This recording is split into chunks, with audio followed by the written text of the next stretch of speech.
अनिश्चित भविष्य काळाशी सामना करणे आव्हानात्मक असते.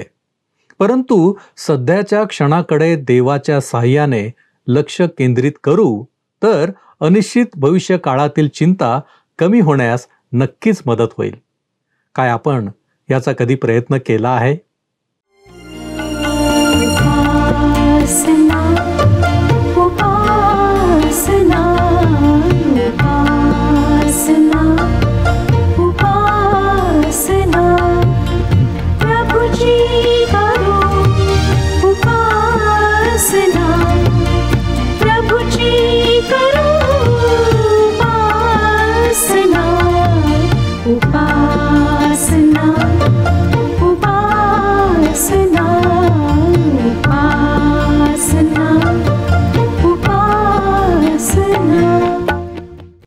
प्रभू येशू ख्रिस्ताच्या मधुर नावात आपणास सलाम. उपासना कार्यक्रमामध्ये आपले हार्दिक स्वागत. प्रियांनो, या दिवसात आपण नीतिसूत्रे या पुस्तकाचा अभ्यास करीत आहोत. मनुष्याच्या जीवनामध्ये नीतीने वागणे आणि जगणे किती महत्त्वाचे आहे याविषयी आपण अनेक गोष्टी पाहिलेल्या आहेत. या पुस्तकाचे एक वैशिष्ट्य असे आहे की याद्वारे काही गोष्टी आम्हाला सतत सांगण्याचा प्रयत्न केलेला आहे. प्रियांनो, आज आपण पुन्हा एकदा लबाडी, आळशीपणा याविषयी पाहणार आहोत. तसेच अभिमानाचे धोके, एखाद्याच्या जबाबदाऱ्यांची काळजी घेण्याचे महत्त्व आणि संपत्ती आणि सामर्थ्याचे क्षणिक स्वरूप या विषयांना देखील हाताळणार आहोत.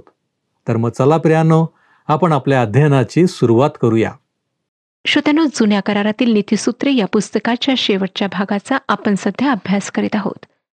मागील कार्यक्रमात आपण या पुस्तकाच्या 26व्या अध्यायातील पहिली 11 वचने अभ्यासलीत.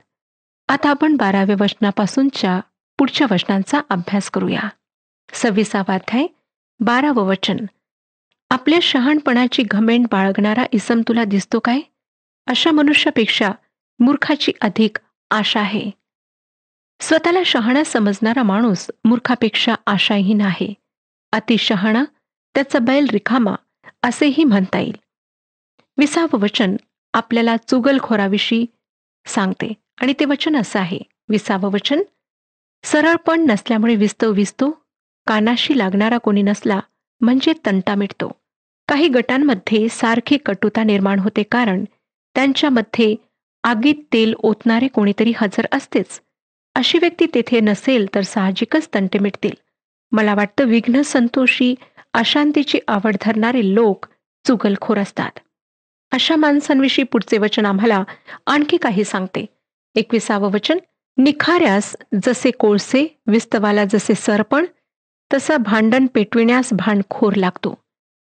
काही लोक असे असतात की ते उपासनेकरिता मंदिरात नियमित येऊ लागताच मंडळीत भांडणे निर्माण होतात. आज असे लोक देवाच्या सेवेत आलेलेही तुम्हाला आढळतील. ते सतत भांडणे निर्माण करतात आणि देवाच्या वचनाविषयी ते आवड दाखवित असले तरी त्यांना त्यात काही एक रुची नसते. अर्थातच हे लोक देवाचे पुत्र व कन्या आहेत की नाही याविषयी शंका वाटते. कारण प्रभू येशूने डोंगरावरील प्रवचनात मत्तई शुभवर्तमान 5वा अध्याय 9व्या वचनात सांगितले, जे समेट करणारे ते आशीर्वादित आहेत, कारण ते देवाचे मुलगे म्हटले जातील. आता 22वं वचन पहा. कानी लागणाऱ्याचे शब्द रुचकर पक्वांनासारखे असतात, ते पोटात अगदी खोल शिरतात. आम्हा सर्वांनाच थोडीफार चटकदार कुजबूज ऐकायला आवडते, खरं आहे ना? पण ही कुजबूज पचायला अवघड आणि अस्वस्थ करणारी असते, ही सुद्धा गोष्ट खरीच आहे. पण देवाचा खरा पुत्र किंवा खरी कन्या कुजबूज ऐकायला नाखुश असते. आता आपण दांभिकतेविरुद्ध असलेला बोधवचनांचा एक मोठा व कठोर उतारा वाचणार आहोत. देवाच्या लोकांमधल्या दांभिकतेविषयी हा उतारा आहे. नीतिसूत्रे 26वा अध्याय 23 ते 28 ही वचने आम्हाला सांगतात. वाणी कळवळ्याची पण मनदुष्ट असणे हे रुपयाचा मुलामा दिलेल्या मडक्यासारखे होय. द्वेष्टा आपल्या वाणीने खोटा बहाणा करीतो, पण अंतर्यामी कपट बाळगितो. तो गोड गोड बोलतो तेव्हा त्याच्यावर विश्वास ठेवू नको, कारण त्याच्या हृदयात 7 विषय आहेत. त्याचा द्वेष धूर्ततेने झाकला आहे, तरी समाजापुढे त्याची दुष्टता उघडकीस येईल. जो खाच खणतो तो तीत पडेल, जो धोंडा लोटितो त्याचवर तो उलटेल.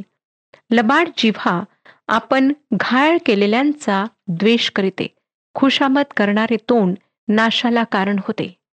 श्रोत्यानो, हे लोक आपला येशू ख्रिस्तावरचा विश्वास जाहीर करतात, पण ते देवाचे पुत्र किंवा कन्या नाहीत.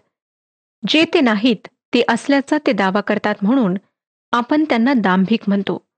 परंतु अशा लोकांमुळे जे मंडळीमध्ये आहेत व जे मंडळीच्या बाहेर आहेत त्यांनी अस्वस्थ होण्याचे कारण नाही. कारण अशा खोट्या लोकांमुळेच प्रामाणिक व खरे लोक अधिक उठून दिसतात व मौल्यवान ठरतात. उदाहरणार्थ, कोणी 10 पैशांचे खोटे नाणे तयार करीत नाही किंवा 1 रुपयाच्या खोट्या नोटा छापत नाही, तर ज्यांची किंमत किंवा मूल्य जास्त असते त्याच्याच खोट्या नोटा छापल्या जातात, होय ना?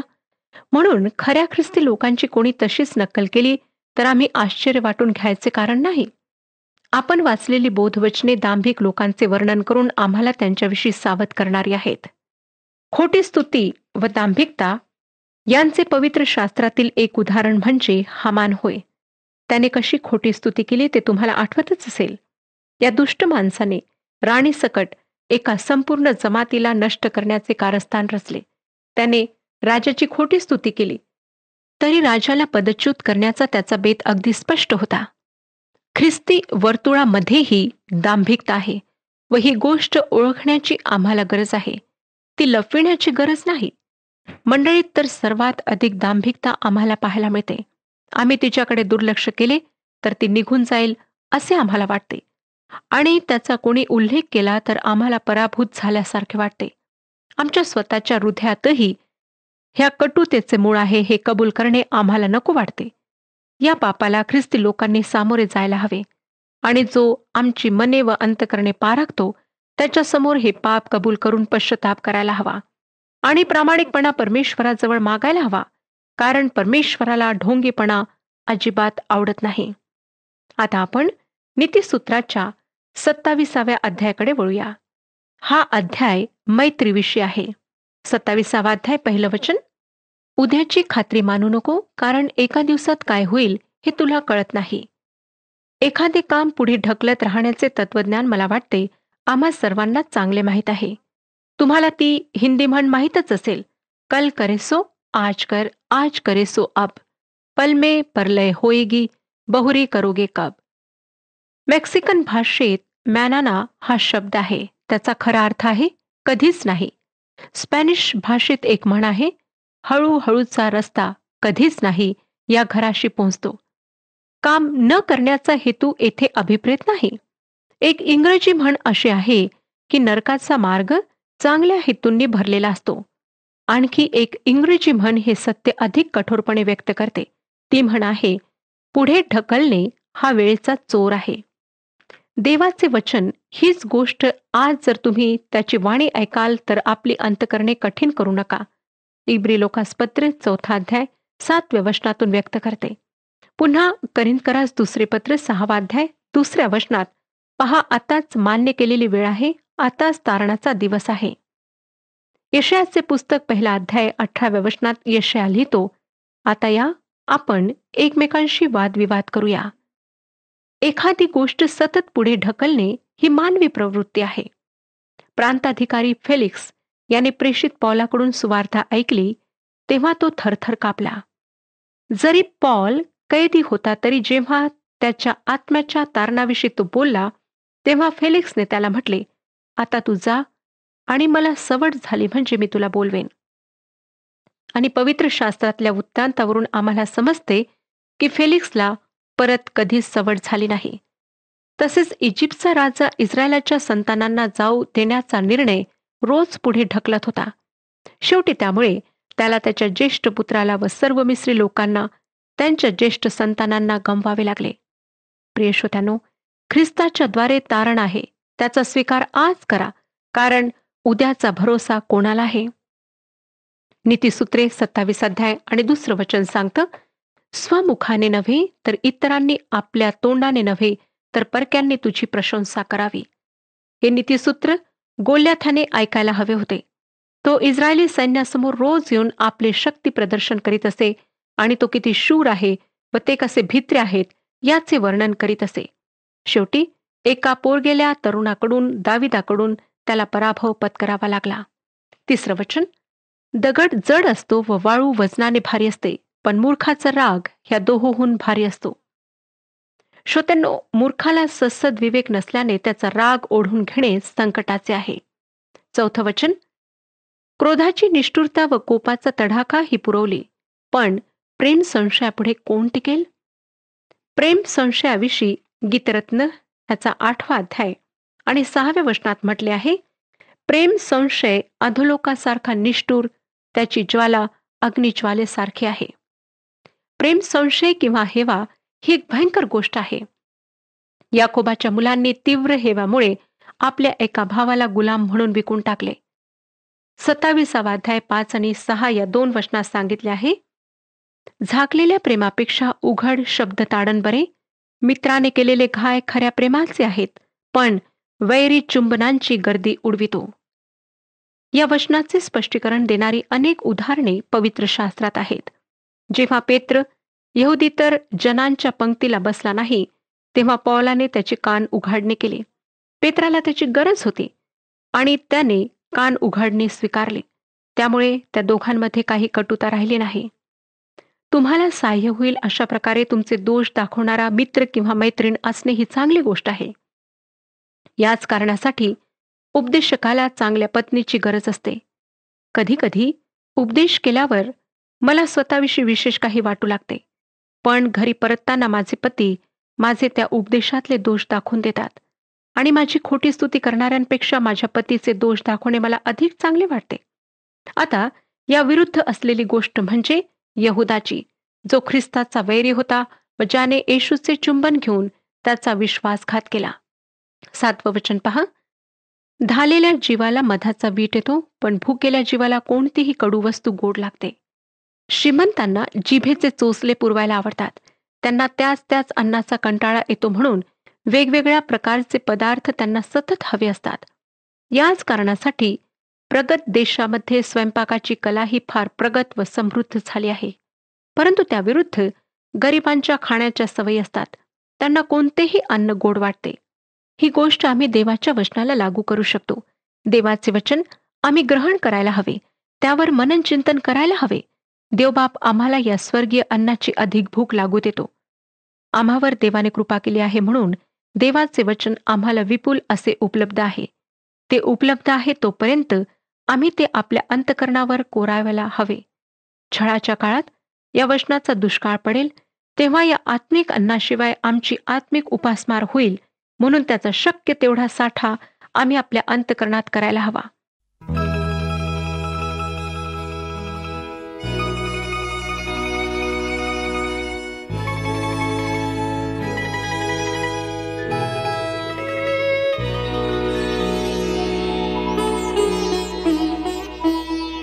ख्रिस्ता तुझ्यावरी प्रेम वाढो, माझे तुझ्यावरी प्रेम वाढो.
8वं वचन, स्वस्थान सोडून भ्रमण करणारा मनुष्य आपली कोटे सोडून भटकणाऱ्या पक्षासारखा आहे. मंडळी व ख्रिस्ती संस्थांमध्ये असे काही लोक आहेत की जे तेथे नीट सामावले जात नाहीत. याचे कारण असे की देवाने त्यांना जे दान दिलेले आहे ते ओळखून ते वापरण्याचा ते प्रयत्न करीत नाहीत. करिंथकरास पहिले पत्र 12 अध्याय आणि 7व्या वचनात आम्ही वाचतो की तरी आत्म्याचे प्रगटीकरण एकेकाला उपयोग होण्यासाठी मिळते आणि दिलेले दान उपयोगात आणण्यासाठी देवाने प्रत्येक विश्वासणाऱ्याकरिता एक विशिष्ट जागा ठरवलेली आहे.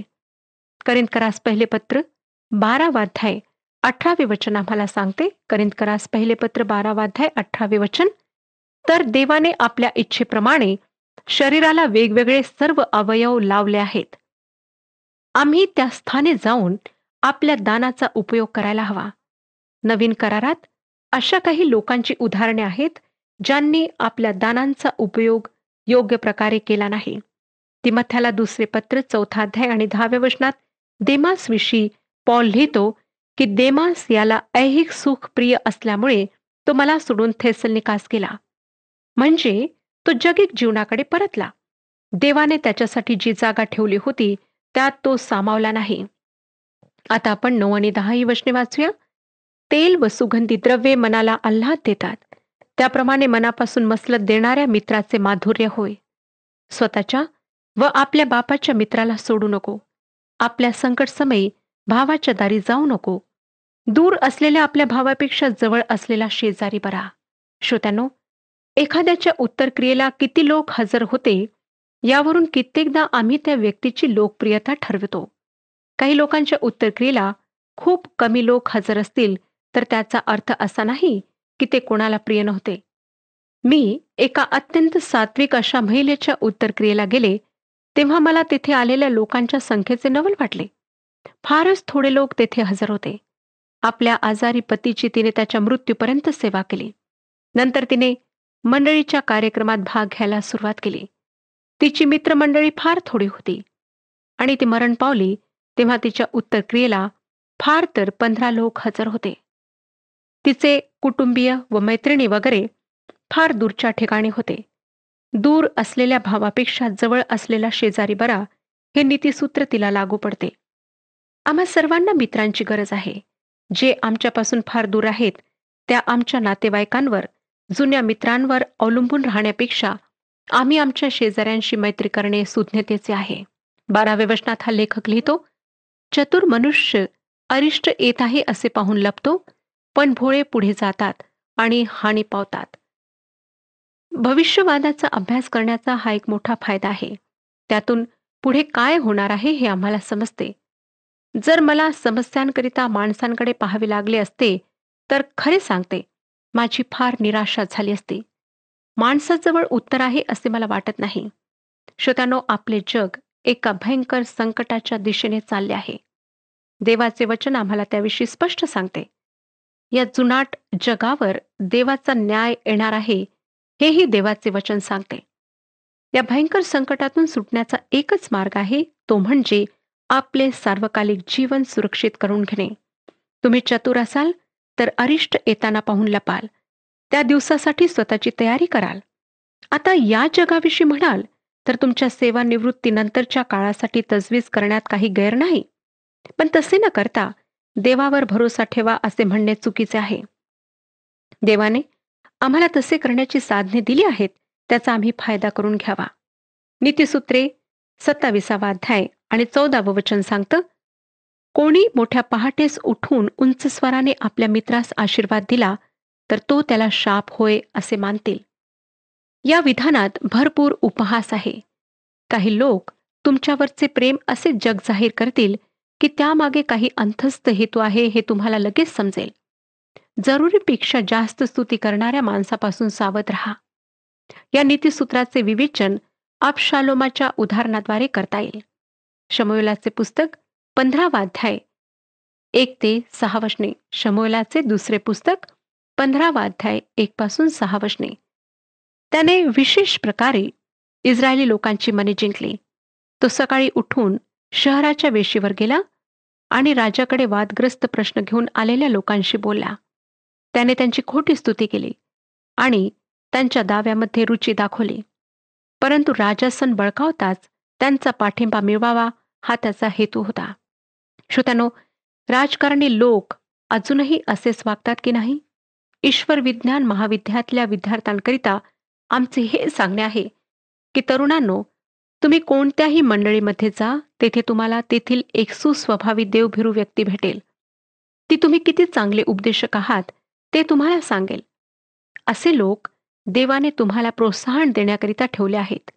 ही व्यक्ती पुरुष किंवा वृद्ध बाई, तुम्ही एक फार महान उपदेशक आहात, तुम्ही अगदी प्रेषित पॉल, मार्टिन लुथर, कॅल्विन, बिलीग्राम ह्यांच्यासारखे कोणी आहात, अशी तुमची कल्पना करून देईल. हे लोक प्रोत्साहन देण्याकरिता चांगले आहेत, पण तुम्ही हे जे ऐकता त्यावर विश्वास ठेवू नका, कारण ते खरे नाही.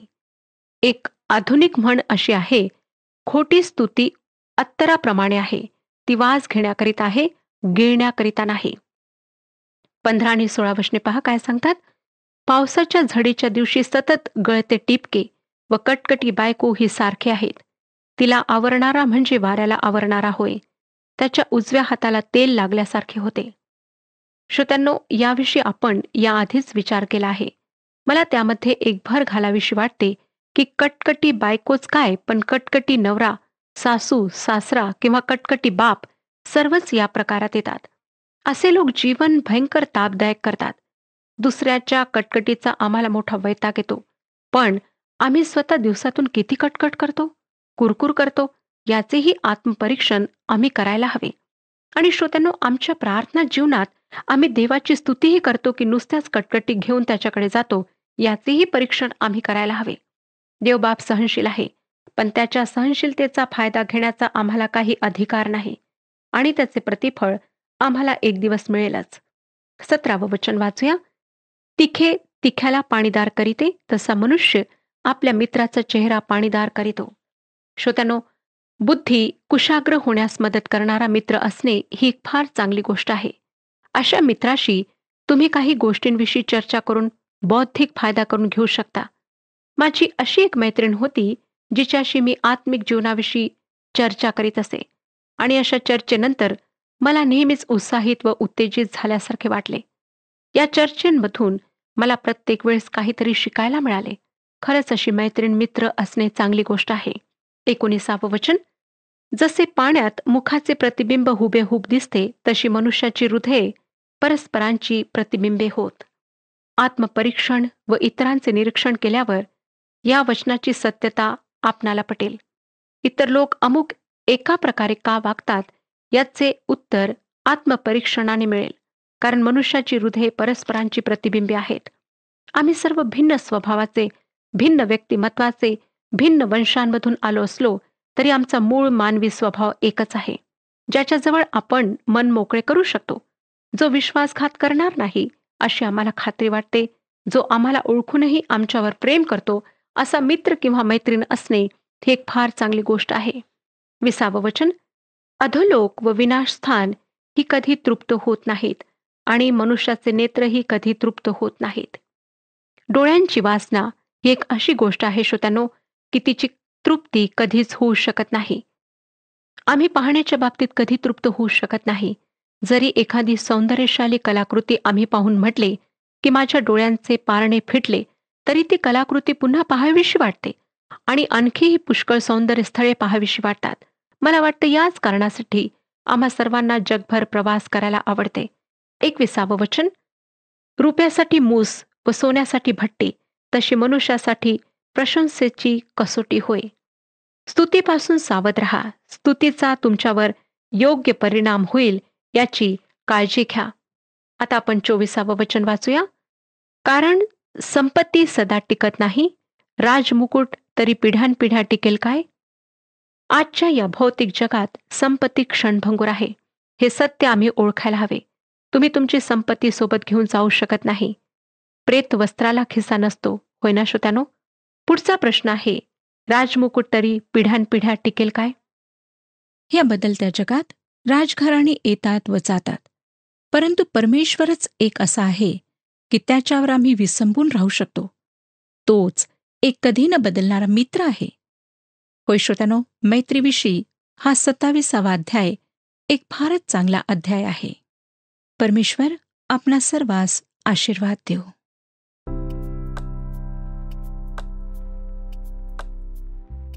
मागील कार्यक्रमातील प्रश्नाचे उत्तर आहे बी. नीतिसूत्रे या पुस्तकाप्रमाणे आम्ही पुरे इतकाच मध खावा.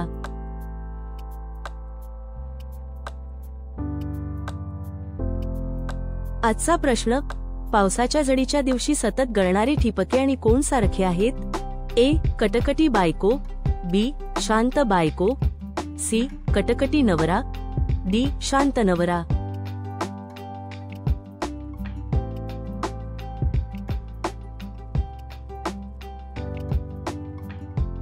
प्रियांनो, या प्रश्नाचे उत्तर उद्या सकाळी 6 वाजण्याच्या आधी पर्याय ए, बी, सी किंवा डी लिहून आपले नाव, पत्ता आणि ठिकाण यासोबत मोबाईल नंबर 7021474742 वर SMS किंवा व्हॉट्सॲप करा. प्रियांनो, उद्याची खात्री अजिबात नाही याची आम्हा प्रत्येकाला जाणीव असते. पण म्हणतात ना की कळते पण वळत नाही. होय, नेमके हेच आमच्या जीवनात घडत असते. दुसरी गोष्ट म्हणजे स्वतःची स्तुती करून घेणे. खरं तर याचे व्यसन अनेकांना असते, परंतु आज आम्हाला याबाबत सावध करण्यात आले आहे. प्रियांनो, काय आपण जीवनाच्या या आवश्यक सूत्रांप्रमाणे जीवन जगण्याचा प्रयत्न करणार आहात? जशी देवाची इच्छा आहे तसे आपण कृती करणार आहात काय? आपण प्रार्थना करूया. आमच्यावरती प्रीती करणाऱ्या आमच्या महान प्रेमळ परमेश्वरा, प्रभूजी, आम्ही तुझी लेकर आहोत, तुझ्या चरणांपाशी आलेलो आहोत. होय प्रभू परमेश्वर देवप्पा, जो तू आमच्यावरती प्रीती करतोस, जो तू आमचा सांभाळ करतोस, जो तू आम्हाला मार्गदर्शन करतोस, होय बापा, खऱ्या अर्थाने तू आमचा निर्माण करता आहेस. आणि म्हणूनच प्रभूजी, आम्ही तुझ्या भयामध्ये राहावं, आदरयुक्त भय आमच्यामध्ये असावं. आणि प्रभू परमेश्वर दे बापा, या जगामध्ये आम्ही असताना आम्ही जगी गोष्टींकडे नव्हे, तर ज्या गोष्टी तू आम्हाला शिकवीत आहेस त्या गोष्टींकडे आमचं लक्ष लागावं आणि त्याप्रमाणे आमचं वर्तन सुधारावं, बदलावं, यासाठी आम्ही तुझ्याकडे विनंती करतो. तू आमचा ताबा घे, तू आम्हाला आशीर्वादित कर. तारणारा प्रभू येशू ख्रिस्त याच्या गोड आणि गौरवी नावात ही प्रार्थना करतो, म्हणून तू ऐक. आमेन. जीवनाचा प्रकाश प्रभू येशू याला अनुसरण्याचा प्रयत्न करा. प्रभू आपणास सहाय्य करो.